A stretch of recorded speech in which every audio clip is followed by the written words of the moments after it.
오늘의 인문학 산책, 김주영 작가와 함께합니다. 네이버 블로그 김종훈 작가님과의 대화. 너무 많은 대화는 너무 많은 혼란을 의미한다. 책 제목은 워낙 중요해서 출간 직전 가장 마지막에 정하게 된다. 그래서 출판사에서 생각한 몇 개의 제목을 내게 보내며 어떤 것이 좋나요? 라고 물을 때가 있는데, 이때 생각한 제목의 개수가 책의 성과를 결정할 때가 많다.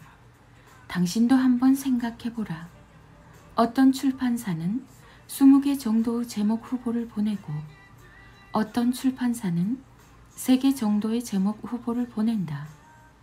어떤 출판사가 책 내용에 맞는 제목을 선정한 걸까?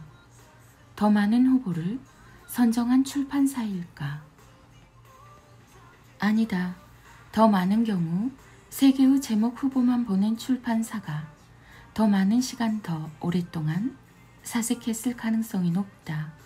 또한 그들은 원고를 온전히 이해하고 있으며 동시에 원고에 맞는 마케팅까지 완벽하게 계획하고 있을 가능성이 높다. 경험이 증명한다. 이유가 뭘까? 역시 간단하다.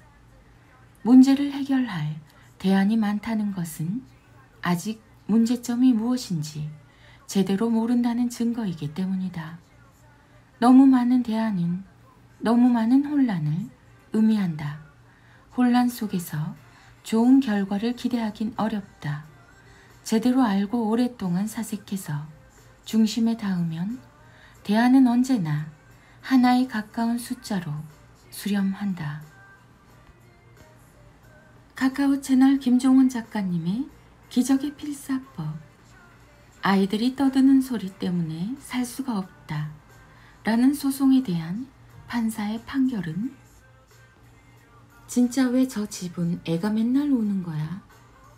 인간적으로 도저히 견딜 수가 없네.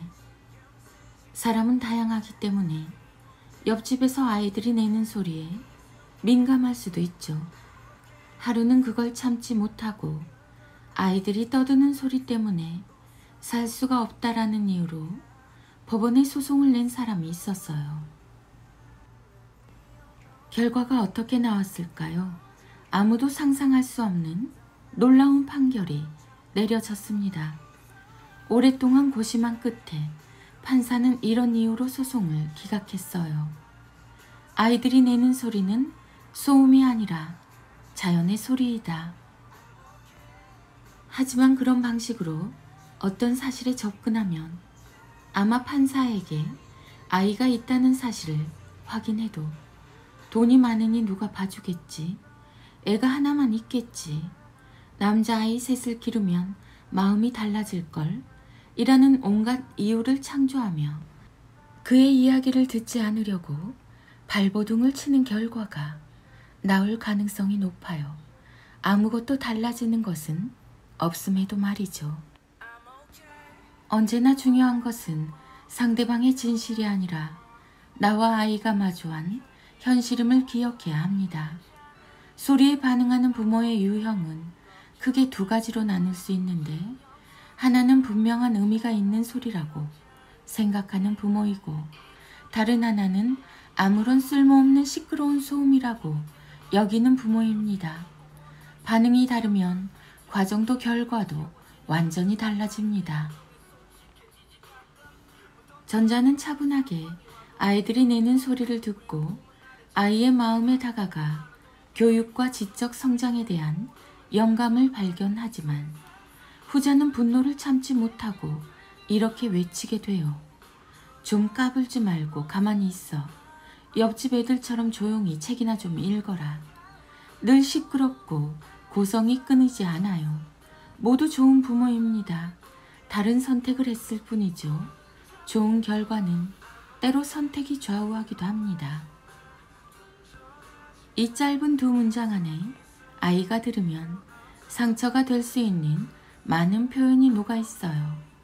옆집 아이와 부정적으로 비교를 하고 아이가 내는 모든 행동과 소리가 아무런 의미가 없는 것이라고 결론을 내버렸죠.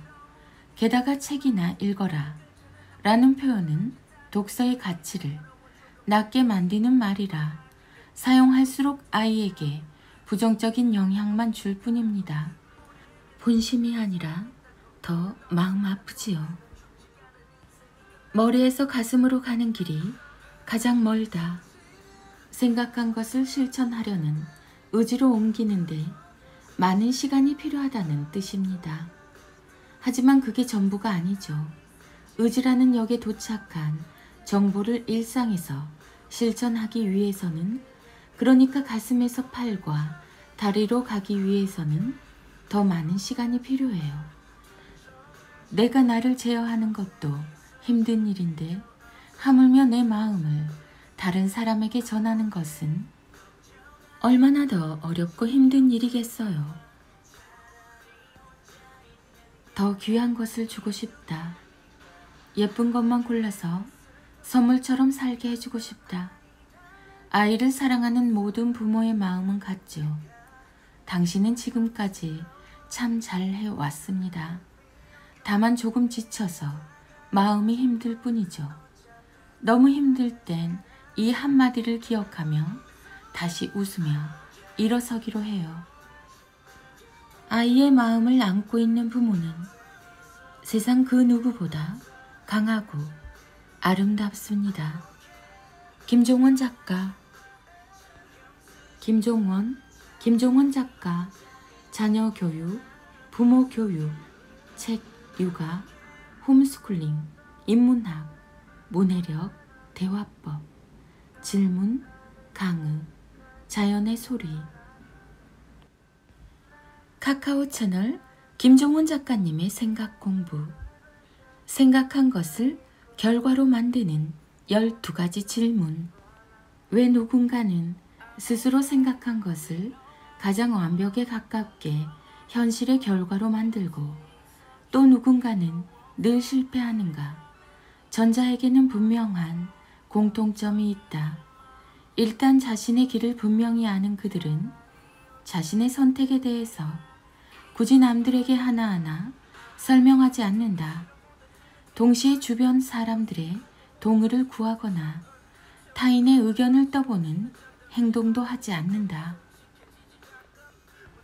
이유는 간단하다. 스스로 자신이 생각한 것들에 대해서 강력한 의지와 확신을 갖고 있기 때문이다. 또한 늘 말이 아닌 결과로 보여주는 그들에게는 일상에서 이런 질문을 자신에게 던진다는 공통점이 있다. 바로 이 질문이 세상과 목표를 대하는 그들의 태도를 만든 셈이다. 읽고 삶에 적용해서 실천하면 이 전보다 나아진 나를 발견할 수 있을 것이다. 1. 나는 무엇을 하는 사람인가? 2. 내 관심 분야는 무엇인가? 3. 그 분야에서 무엇을 배울 생각인가? 4. 나는 나의 한계가 어디인지 명확히 알고 있나? 5. 멈출 지점이 어디인지 알고 뛰고 있는가? 6. 내 일을 한 줄로 선명하게 설명할 수 있나? 7. 어제의 실패를 정당화하고 있나? 오늘을 바꾸고 있나? 8. 나는 스스로 목표로 정한 것을 이해하고 있나? 9. 이것은 내가 주도한 시작인가? 10. 성공한다면 성공 비결이 무엇이라고 생각하나? 11. 나는 내가 무엇을 모르는지 알고 있나? 12. 나가야 할 지점이 어디인지 알고 진입했는가? 누구나 생각은 할 수 있다. 그래서 지금도 여기저기에서 철저하게 계획을 세우고 있다. 하지만 원하는 결과는 누구에게나 주어지는 현실이 아니다. 위에 나열한 12가지의 질문을 품고 살지 않기 때문이다. 질문이 없는 삶은 결국 조금씩 생기를 잃고 죽어간다. 스스로 일어나서 자신에게 질문을 시작하라. 그럼 이제 당신은 자신을 위한 진짜 시작을 할 수 있다. 2022년 7월 김종원 작가. 인문학의 대가 김종원 작가님의 하루 한 장 365 인문학 달력. 아이들의 낭독이 이어집니다. 인문학 달력 8월 18일. 벌이 왜 꽃을 향해 날아가는지, 꽃은 왜 벌을 부르는지. 그 풍경을 바라보며 질문한 사람만이 자연에서 위대한 영감을 발견할 수 있습니다.